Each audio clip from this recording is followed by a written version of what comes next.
Kalau saya lihat justru dalam beberapa tahun terakhir ini justru stagnan ya pengembangan energi terbarukan. Tetapi niat Pak Jokowi bagus gitu. Cuma saya tidak melihat bahwa implementasinya sama dengan apa yang direncanakan dengan apa yang dilaksanakan.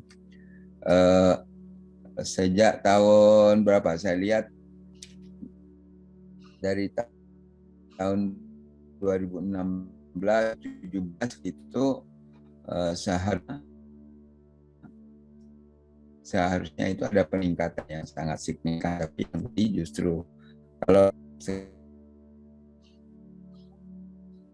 sekarang perlu komersialisasinya terjadi pada saat ini, tetapi bukan karena dari proses perencanaan dari sejak Pak Jokowi sampai kemudian dieksekusi, kemudian dimanfaatkan. Saya tidak lihat itu terlalu signifikan gitu ya. Kalaupun itu ada, tidak signifikan dibandingkan dengan niat. Kita lihatlah beberapa proses yang terjadi dalam beberapa tahun terakhir ini. Regulasi-regulasi untuk mendukung energi terbarukan itu justru tidak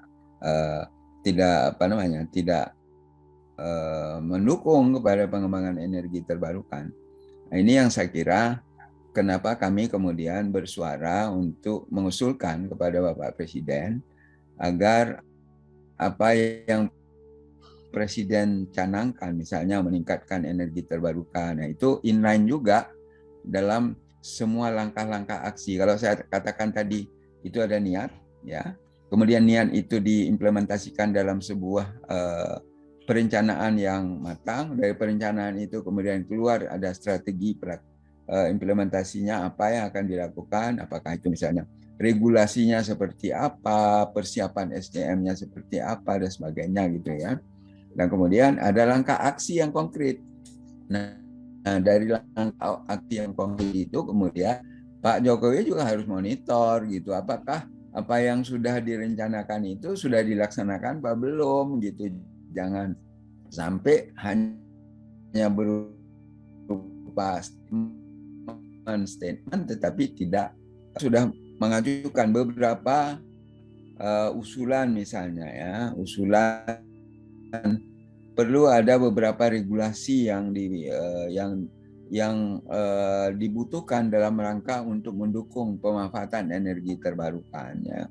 Mulai dari undang-undang, kemudian ada peraturan presiden, karena kalau bukan peraturan presiden yang keluar itu berupa peraturan menteri, biasanya itu cenderung dirubah setiap saat gitu ya, gampang sekali terjadi perubahan-perubahan. Dan dalam beberapa tahun terakhir, terutama di masa Presiden Jokowi ini, justru terjadi penggantian peraturan pada tingkat menteri itu sangat-sangat sering gitu, bahkan ada dalam hitungan bulan gitu ya, dan itu disikapi negatif oleh investor gitu. Nah, kecuali kita misalnya tidak berharap bahwa investor itu akan masuk ke dalam sektor ini. Kalau tidak berharap, ya tentu kita harus siap juga dengan keuangan kita sendiri. Nah, selama keuangan kita sendiri, kemampuan APBN kita terbatas, tentu kita akan sangat berharap kepada para investor. Nah, menarik investor itu tentu harus ada aturan-aturan yang memberikan kepastian hukum, ya, kepastian usaha, dan proyek-proyeknya juga bisa didanai dengan yang disebut dengan bankability ya, bankable. Jadi bisa didanai oleh bank gitu ya.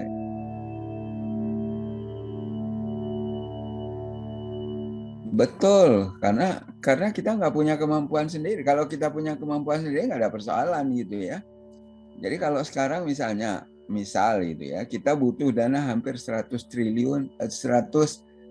miliar US dollar gitu ya untuk membangun energi terbarukan sampai tahun 2025. Kalau itu base kepada yang angka-angka yang diharapkan oleh Pak Presiden gitu. Nah, kalau angka itu yang dibutuhkan, artinya kan berarti kita menarik investor kan untuk masuk kan, 100 miliar US dollar itu. Nah, kalau itu berarti investor kan butuh ada kepastian hukum, perlu ada kemudahan, perlu ada kepastian usaha, dan kalau itu nanti dia akan masuk di situ, apakah proyeknya bankable apa tidak, apakah proyeknya ekonomis apa tidak, ini kan harus diperhitungkan semua. Dan ini yang saya lihat tidak dilakukan sepenuhnya oleh pemerintah, gitu ya. Niatnya barangkali ada, tetapi sampai hari ini belum keluar. Contoh saja yang paling ini, yang paling signifikan itu ada niat pemerintah untuk melakukan perubahan regulasi dari penetapan harga energi terbarukan, dan itu sudah dievaluasi sejak akhir tahun 2019. Nanti akan keluar dalam bentuk perpres ya, peraturan presiden. Itu sudah selesai evaluasinya dari akhir tahun 2019. Sekarang sudah hampir akhir tahun 2021. Jadi sudah 2 tahun, hampir 2 tahun ya. Jadi coba kita bayangkan, jadi betapa sayangnya. Ya kalau sekarang barangkali ada excuse-nya disebabkan karena COVID, karena apa lain-lain gitu ya. Tapi kan jangan terlalu berlindung di balik COVID juga gitu kan. Kita harus konsisten juga kalau memang sudah kita rencanakan itu, kemudian kalaupun ada nanti bias-bias ya jangan terlalu drastis lagi itu biasnya. Saya kira ini yang menjadi unsur yang sangat penting.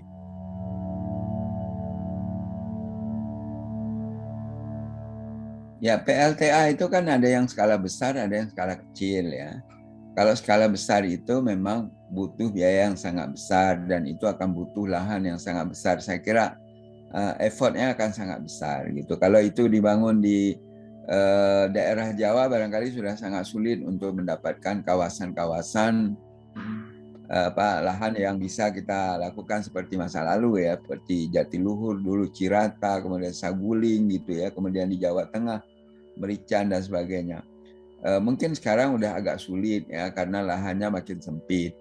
Nah, oleh karena itu harus kita buat strategi yang berbeda. Misalnya tetap menggunakan PLTA, tapi PLTA-nya di tempat-tempat yang sudah tidak memungkinkan lahan, barangkali kita lakukan untuk skala yang lebih kecil gitu ya. Sehingga kita bangunlah mini hidro gitu, ada mikro hidro, sehingga masyarakat pedesaan juga masih tetap bisa menikmati energi itu, energi terbarukan. Nah, sedangkan di luar Jawa yang lahannya masih memungkinkan, barangkali bisa kita bangun. Seperti apa yang dilakukan di Sorowako itu ya, saya kira proyeknya sudah lama dan itu baru selesai itu kira-kira mungkin 1 atau 2 tahun yang lalu lah. Tapi itu kan proyeknya lama sekali gitu, bukan dari sejak Pak Jokowi saja. Jadi sudah sebelum itu sudah ada proyek itu dan mungkin baru selesai. Nah, sekarang yang memang sulitnya potensi air itu kan lokasinya jauh dari lokasi kebutuhan listrik. Kalau kita lihat ya, itu salah satu kendala dari energi terbarukan. Dia potensinya biasanya ada di pelosok, daerah remote gitu ya, daerah terpencil, tapi kebutuhan listrik di daerah itu kecil. Karena itu memang sangat mudah bagi energi fosil yang kebutuhannya seperti di Jawa besar, listriknya tidak ada, tinggal angkut aja batu bara, tinggal angkut aja gas, tinggal angkut aja BBM, diesel gitu, kita bangun. Itu memang lebih simpel gitu ya, lebih simpel. Tetapi yang terjadi juga tidak sesimpel itu. Banyak juga faktor-faktor lain yang sebetulnya kalau kita kalkulasi dengan penggunaan energi terbarukan, mungkin itu plus minusnya pasti ada plus dan minusnya masing-masing lah. Belum lagi dari sisi lingkungan. Kalau dari sisi lingkungan kita masukkan, udah pasti energi terbarukan lebih banyak plusnya dibandingkan minusnya.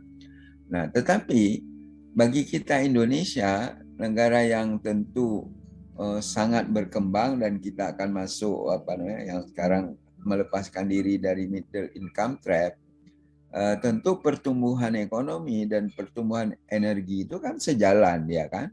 Nah, kalau kita tidak lakukan upaya-upaya khusus untuk meningkatkan pertumbuhan ekonomi, tentu kita juga tidak akan bisa melepaskan diri dari middle income trap. Kalau hanya basisnya sama-sama saja, biasa-biasa saja, ya kita akan berada di situ terus gitu.